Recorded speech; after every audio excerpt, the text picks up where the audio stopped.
Hi everyone. ఎలా ఉన్నారందరూ? నేనైతే మీ ముందుకి ఒక క్విక్ అప్డేట్‌తో వచ్చేసాను. ఎవరైనా Livon serum first time try చేయాలనుకుంటున్నా, లేదా ఆల్రెడీ యూజ్ చేస్తూ రీస్టాక్ చేసుకున్న వాళ్ళకి ఇది బెస్ట్ ఆపర్చునిటీ. ఫ్లిప్‌కార్ట్‌లో మనకి సేల్ అయితే జరుగుతుంది. సో, ఈ ప్యాక్ ఆఫ్ 2 వచ్చేసి రూ. 700 పడతాయి. అంటే ఈచ్ వచ్చేసి రూ. 350. బట్ నాకు ఆఫర్‌లో 2 కలిపి 312 వచ్చాయి. అంటే ఒక్క ప్రైస్ కన్నా తక్కువకి 2 ప్రొడక్ట్స్ వచ్చేసాయి. ఎవరైనా పర్చేస్ చేయాలనుకుంటే చాలా బెస్ట్ టైమ్. ఖచ్చితంగా ఆఫర్‌ని యుటిలైజ్ చేసుకోండి.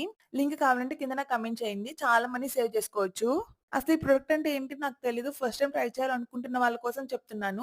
సో, ఇదేంటంటే మనకి లివాన్ హెయిర్ సీరమ్. మనకి ఇంకా డిఫరెంట్ డిఫరెంట్ బ్రాండ్స్‌లో హెయిర్ సీరమ్స్ అవైలబుల్‌గా ఉంటాయి. అసలు ఈ సీరమ్ ఏంటంటే మనకి హెడ్ బాత్ చేశాక మనం 50% డ్రై అయ్యాక కింద హెయిర్ లెన్స్ ఉంటాయి కదా! హెయిర్ లెన్స్‌కి మాత్రమే అప్లై చేయాలి. హెయిర్ రూట్స్‌కి అసలు అప్లై చేసుకోకూడదు. సో, దీన్ని అప్లై చేయడం వల్ల అడ్వాంటేజెస్ ఏంటంటే మనకి చిక్కు తీసుకునేటప్పుడు కొంచెం స్మూత్‌గా వచ్చేసిద్ది. చిక్కులనేది ఎక్కువ పడవు. అలాగే మనకి ఎయిర్ ఫ్రిజ్జీగా, డ్రైగా లేకుండా కొంచెం స్మూత్ అండ్ షైనింగ్ లుక్ అయితే ఇస్తది. నేనైతే దీన్ని లాస్ట్ 5-6 ఇయర్స్ నుంచయితే యూజ్ చేస్తున్నాను. నేను యూజ్ చేయడం స్టార్ట్ చేసినప్పుడైతే దీని ఎంఆర్‌పీ రూ. 250. ఇప్పుడైతే చాలా పెరిగిపోయింది. అండ్ ఇందులో మనకి డిఫరెంట్ వేరియంట్స్ కూడా ఉంటాయి. ఆ బ్లూది ఉంది కదా! అదేంటంటే మనకి ఎక్స్‌ట్రీమ్ డ్రై హెయిర్ వాళ్ళకి స్ప్రే ఫార్మ్‌లో కూడా అవైలబుల్‌గా ఉంది. ఖచ్చితంగా ట్రై చేయండి.